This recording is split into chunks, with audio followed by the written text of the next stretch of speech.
Hello guys! Good morning! Nandito kami ngayon sa labas at itong anak ko nga ay nagyaya na lumabas para mag-bike siya kasi nga napapagod na siya at nababored na siyang laging nakatutok sa TV, sa cellphone, sa loob ng bahay.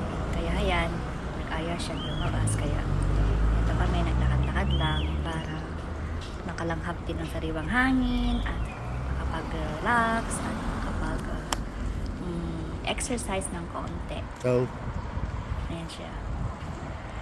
So, ngayon, araw ng linggo. So, araw ng family time. So, hanggat maaari, pag may time ako, gusto kong ilabas yung anak ko para maglaro, gumawa ng mga bagay na hindi niya nagagawa from Monday to